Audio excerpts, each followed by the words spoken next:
สบายดีเด้อโดยสบายดีทางผู้สาวโสดเนาะก่อนอื่นทางเอ่ยซีคอนอยากถามซื้อน้องหลานมีซื้อวันใดคือลอยสาวร้อยเลย อายุจะปี ต้องสอง 22 ปีโอ้อายุ22 ปีที่ผ่านมาเคยโอลมผู้บ่าวบ่แบบแต่ผู้บ่าว แบบว่าก็แบบลมผู้บ่าวทั่วไปนะน้องละกระลุมเคยลมอยู่เนาะเลยแต่ว่าแบบเคยสั่งครอบครัวบ่เคยโอ้คือน้องนี่เคยสั่งครอบครัวมาแล้วเลยเลิกลากันโดนแล้วกระโดนแล้วจะปีน้องละได้เป็นปีเลยมีลูกน้ำกันบ่มีจะคนเดียวเนาะโอ้ตอนนี้ลูกนี่อยู่น้ำไผ่อยู่น้ำเฮาโอ้อยู่น้ำน้องเองเนาะเลยโอ้ลูกได้จะปีแล้วน้องละ2 ปีปลาย2 ปีปลายโอ้โดยก็เลิกลากันได้ปีปลายแล้วเนาะโสดมาตั้งแต่กี้เลยก็ถือว่าเป็นโสดมานี่กับปีปลายแล้วเนาะแบบที่ผ่านมาแบบเคยแบบมีผู้บ่าวมาแซวมาหยอกอยู่บ่มีอยู่ก็ถือใจบ่โดยเมื่อนี้ก็ถือว่าพร้อมบ่ในการที่ว่าสิออกมาเปิดใจใหม่นี่พร้อมเนาะในการพร้อมของน้องนี่ทางเอื้อยจะขออยากถามนะน้องหลานเนาะพร้อมแบบสั่งครอบครัวเลยบ่หรือว่าหาแค่คนโอ้คนลมไปก่อนยังบ่ได้ฝากลมไปก่อนเนาะคันว่าถือใจค่อยว่ากันอีกเทื่อนึงเนาะแล้วคือทางน้องออกมาเปิดใจเมื่อนี้ก็เป็นครั้งแรกบ่โอ้อยากโอลมผู้บ่าวทางใดต่างประเทศเนาะโอ้ไทยได้อยู่ไทยหรือว่าอยู่ต่างประเทศก็ได้เบิดบัดนี้อายุของเพิ่นเด้เลือกแต่เอาไปไหนแล้วแบบเบิ่งแย่งเขาได้นะโดยอายุนี่แล้วแต่สิหน่อยสิหลายขอแค่ว่าเบิ่งแย่งน้องได้และครอบครัวเนาะโอ้โดยทางน้องนี่แบบต้องได้จำกัดว่าต้องเป็นคนรวยไม่ได้จำกัดเพราะแต่ว่าเขาว่าเข้าใจกันรวมเข้าใจกันก็ถือว่าโอเคเนาะโอ้โดยทุกแบบรูปร่างหน้าตาเพิ่นได้น้องละมักคนแบบคนจอยคนตุ้ยคนอวบแบบนี้นะคนจอยแบบคนธรรมดาแหละผู้ดีงามเนาะโดยแบบดีใส่ใจคอของเพิ่นเลยจ้ะน้องมักผู้ชายแบบใดใจดีแบบว่าเอาใจใส่น้องเลยโดยจะมีเนาะแบบคนแบบอย่างเช่นแบบเพิ่นกินเบียร์กินเหล้าสูบยาแบบนี้ค่ะเด้บ่ปานใดบ่มักปานใดบ่มักเนาะโอ้คือในกรณีนี้นะบ่มักมาน้องล่ะเนาะมีท่านแบบโดนกินเถื่อก็บ่ได้บ่ได้อยู่แต่ว่ากินตลอดบ่ได้กินทุกมื้อทุกวันก็บ่ได้เนาะโอ้โดนหรือว่าสร้างสรรค์มีเวียกมีงานเนาะโดยคือทางน้องลอยนี่มักผู้บ่าวเฮ็ดอาชีพเนี่ยน้องล่ะเฮ็ดเวียกหน้าที่การงานเพิ่นนี่นะบ่ได้แล้วแต่เนาะตรงเบิ่งความเป็นจริงเนาะว่าเพิ่นนี่สิเฮ็ดเวียกเฮ็ดงานหยังเนาะคืออย่างเช่นนี่น้อง FC เอื้อยเพิ่นก็มีแบบว่าเฮ็ดบางคนก็เฮ็ดไร่เฮ็ดนาเฮ็ดสวนแบบนี้ค่ะเด้มีสิทธิ์จีบน้องบ่ได้อยู่เนาะมาโอ้มาลมเบิ่งมาบ่มักก็บ่ให้ว่ากันเนาะโดยอันเอื้อยก็สิขออนุญาตถามแบบในครอบครัวของน้องเนี่ยฐานะครอบครัวนี่เป็นแนวใดน้องล่ะแบบใดแบบทางมีร่ำรวยบ่หรือว่าทุกข์ยากธรรมดาพออยู่พอกินเนาะแม่ปัจจุบันนี่น้องอาศัยอยู่กับไผอยู่กับแม่โอ้พ่อได้น้องล่ะพ่อนะได้หย่ากับแม่เลิกลากันแล้วโอ้ปัจจุบันนี่น้องอาศัยอยู่กับแม่กับลูกฮันแม่โดยท่านแบบในกรณีที่แบบว่าเพิ่นเนาะน้องล่ะเ พิ่นอยากไล่เจ้าไปอยู่นำแบบนี้หั้นนะสิไปนำได้บ่ หนาจะบ่ได้เพราะว่าบ่มีคนอยู่กับแม่ อืมคันว่าน้องไปก็สิบ่มีไผอยู่นำแม่เนาะ แม่ โอ้ต้องแบบเอาคนที่แบบว่าพร้อมสิมาอยู่นำเฮาหรือว่าไปมาหาสู่กันได้เนาะ โดย โดยสมมติว่าเพิ่นเนาะอยากมาหาน้องนี่นะมาเบิ่งครอบครัวเพิ่นซ่านมาเบิ่งความเป็นจริงแบบนี้นะได้บ่ ใน ได้เนาะ ถ้าเกิดเราคุยกันแล้วนะคะ เนาะเสียงรถทุกคนเลยตัวอยู่แกมทาง สมมติว่าคุยกันแล้วเนาะเพิ่นชวนไปเที่ยวฟังไทยนี่ไปบ่ อ่าไปได้ ไปได้อยู่เนาะโอ้มีแบบตอนนี้มีบัตรมีหยังแล้วบ่ ยัง อืมก่อนสิไปก็ต้องมีบัตรมีหยังก่อนแล้วเนาะ เดี๋ยวเลย โดยช่วงนี้ยังบ่ทันได้ลำให้ลำหน้าบ่ ยัง อืม ไก่ยาว โอ้อกขากล้าอยู่ เลย อีกหล่นบ่ กาเพราะว่ายังติดป้ายอยู่แหละ ติดปลายก็ได้ดำแล้ว แม่ โอ้พอดีเลยเอาผู้บ่าวมาลำหน้าซอย หัวดำไหนวะ โดยคันสมมุติแบบคุยผู้บ่าวทางไกลแบบนี้น้องละ เลย น้องนี่ต้องแบบให้เพิ่นเฮ็ดแบบใดจังสิแบบน้องสิเชื่อใจเพิ่นแล้วก็จังสิคบหาไปสู่เป็นแฟนแบบนี้นะ กา ไหนๆดูแลเฮาได้ เลย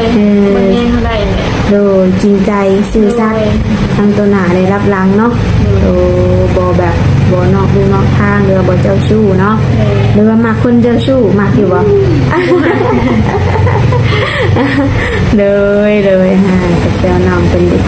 แต่คือว่ามีไผหรอกสิว่าสิมักผู้ชายเจ้าชู้เนาะแค่ว่าในกรณีที่แบบว่าเขาอยู่ไกลกันเนาะก็ต้องแบบมีความจริงใจต่อกันนะน้องหลานเนาะ แม่ แบบไปใจมาใจแบบนี้เด้ต้องบอกกันแมันบ่ แม่จะบอก โดยแสดงมีความไวเนื้อเสื่อใจกันเนาะ เลย โดยแบบอยังเส้นแบบทาง XC เอื่อยนี่เพิ่น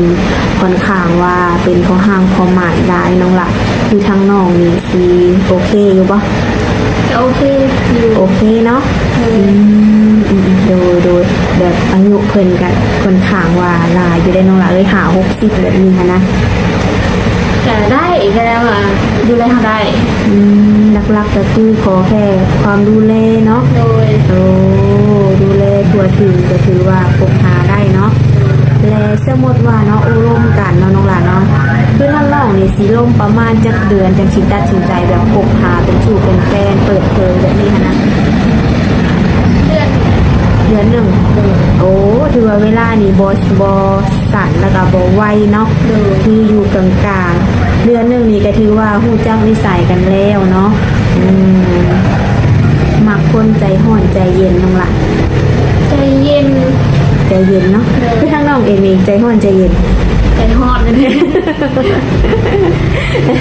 โดยกันสั้นคนดีสีขาวมาโอมาล่มนี่ต้องใจเย็นใจดีเนาะโดยว่ามันนี่ก็คือว่ามาเป็นครั้งแรกแล้วก็คือทั้งน้องนี่เปิดตาบิดเลยเนาะที่ว่าออกมาเปิดใจเนาะ แม่ โอ้มีช่องทางติดต่อให้บ่ มี มีอย่างแน่น้องล่ะ ไลน์น่ะแอป โอ้มีได้มีแอปเนาะ โดย โอ้แจกได้ไปทั้งสองทางคือน้องนี่ว่างคุยโทรศัพท์ประมาณจากโมูง ทางแรงแบบทางกลางเวียนเขาได้เบียด น้องเห็นเรียกอย่าง เบิ่งลูกทางร้านเงิน โดยก็ต้องเป็นตอนแรกเนาะตอนลูกนอนเนาะโดยอันนี้ก็คือเวลาโอ้ลมกับครูบ่าวได้เนาะ โดย นอกจากนั้นก็คือเอาลูกเอาหลาน โดย โดยคือแบบทั้งน้องนี่เคยไปเห็นเรียกอยู่ไทยอยู่ปะ บ่เคย บ่เคยเชื่อ โดย ที่ผ่านมาได้สนองหลานน้องไปเห็นเรียกแถวไรสัก เก็บเบียดที่สวรรค์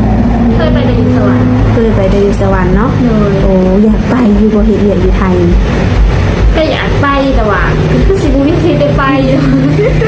คุยคนอยู่เพื่อน โอ้คือแบบว่าง่ายๆคือออกจากเพื่อนแทบสีโบได้เนาะพ่อแม่เพิ่นมีอายุจักปีน้องล่ะ หาชิดไป โอ้เพิ่นก็มีอายุแล้วเนาะ โดย เพิ่นสิไปก็ห่วงเลยเนาะทั้งลูกแม่ก็อายุหลายเลยโดยคันไปเที่ยวนี่ไปได้เนาะ โดย แต่ละปีนี่ข้าวน้ำซ้ำปลากุ้งอยู่กุ้งกินบ่ กาบอกปุ๊บ ปีหนึงได้ประมาณจักสอบน้องล่ะ 3-40 3-40บ่ โดย โอ้โดย แล้วแต่ เดี๋ยวแต่บางปี โดย ปีใดงามก็ได้หลายปีใดบ่งามก็ได้น้อย โดยผู้จบผู้งามแบบน้องเนาะผู้บ่าวนี่อายุหน่อยอายุได้ก็บ่ติ เอาแต่ว่าบนเรียนเขาได้ดูแลเขาได้ นี่ซัมนี่เนาะน้องหลานเนาะ โดย โอ้โดยตัววังว่าคือสีถูกอกถูกใจหนุ่มๆหลายผู้หลายคนเนาะแต่คือสิบ่ยากเนาะน้องหลานเนาะคนที่สิเข้ามาโอรมน้องนี่ดูแลไล่เทคแคร์เนาะ โดย ซัมนี่ก็ถือว่าโอเคเนาะ โดย และคือทางน้องนี่ตอนนี้อายุ22บ่ โดย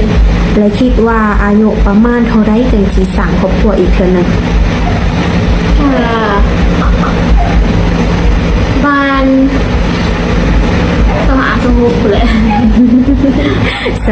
สมมุติว่าทางหนุ่มๆเป็นขาบ่ได้เด้น้องล่ะ คือแบบคือสิลนแท้อ้ายก็มีอายุแล้วหั่นเด้แบบปี2ปีแบบอายุ23 24แบบนี้เลย อันเรื่องวิธีก็ต้องมาดูมันก่อน บางทีอาจสิบ่ฮอดก็มีเนาะ โดย ถ้าเขาลมเข้าใจกันเนาะโดยคือทางเอ่ยสิขออนุญาตถามน้องล่ะเนาะคือทาง FC เอ่ยนี่เนาะตอนนี้เพิ่นก็หาคนอกคนล้มหรือว่าหาเมียในอนาคตก็ว่าได้เนาะ โดย เลยเพิ่นสิมาเที่ยวลาวนี่ประมาณอีก2 เดือนน้องล่ะคือสมมติว่าน้องนี่คุยกับเพิ่นตั้งแต่มื้อนี้จนไปถึงขั้น2 เดือนเนาะเพิ่นมานี่มาเห็นตัวจริงกันโอลมกันแล้วเนาะเลยเพิ่นอยากหมั่นอยากหมายไว้แบบนี้เด้น้องล่ะได้บ่ จะได้อยู ได้อยู่เนาะ โดย โอ้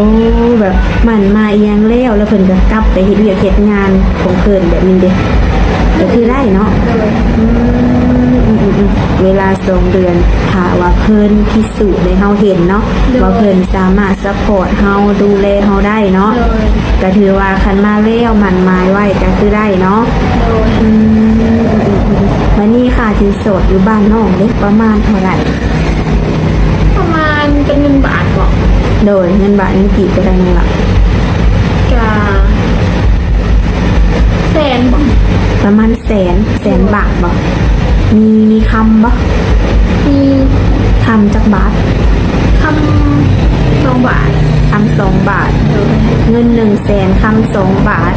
มีงัวบ่น้องล่ะ มี งัวจักโต งัว2 ตัว งัว2 โตเนาะอันนี้ก็สิถามข้าวๆเนาะเพื่อว่าFC เอื้อยเพิ่นเป็นไงเพิ่นก็ต้องเลยเบิ่งคลิปนี้อยู่แล้วเนาะลองพิจารณาเบิ่งคันสมมุติว่าเพิ่นโตลงมาเด้น้องล่ะสัก100,000คำ1 บาทแบบนี้เด้ จะได้ ได้เนาะ ลงกัน ลงกันก่อนเนาะโดยเพื่อถึกใจกันเนาะ โดยแต่เพื่อนนี่ก็คือแบบน้องบ่ได้เลือกหน้าตาถึงห้อยเพิ่นแล้วว่าเพิ่นเป็นคนอุบอวบ ได้อยู่ ได้อยู่เนาะเวลากอดจังอุ่นวะ โดยคือแบบคือน้องออกมาข้างนอกแบบนี้นะแม่บ่เอาดุ แม่กระลานเบิ่ง โดยคือแบบน้องกับทางอดีตเก่านี่นะอย่าห่างกันไปนที่เรียบร้อยเนาะ โดย สมมติว่าน้องมีครอบครัวใหม่กับบ่มีการหึงหวงแล้วว่า บ่มี บ่มีเนาะโดยก็ถือว่าจบกันเป็นที่เรียบร้อยเนาะคันว่าคนใหม่สิเข้ามาก็ถือว่าไว้เนื้อเชื่อใจได้เนาะกับคนเก่าเนาะบ่กลับไปแน่นอนแม่นบ่ บ่ โดยมีแต่ไว้สิเปิดโอกาสในคนใหม่เนาะ โดย โดยจังใดก็ดังเลยกับทางข้อมูลของน้องก็ถือว่า คนข้างว่าล้นเติบเนาะส่วนคำใดที่ว่าทั้งเอื้อยบ่ได้ถามกับปล่อยให้ทางหนุ่มๆเพิ่นเขามาถามเอาเองเนาะโอลมกันเบิ่งจังใดก็ทั้งเอื้อยก็สิได้เอาทางติดต่อเอาไลน์กับแอปเนาะมาแจกให้ทางหนุ่มๆเพิ่นไว้ให้น้องศึกษาเบิ่งใจกันเอาเองเนาะไว้พบพอกันในคลิปหน้าเด้อน้องลาเด้อ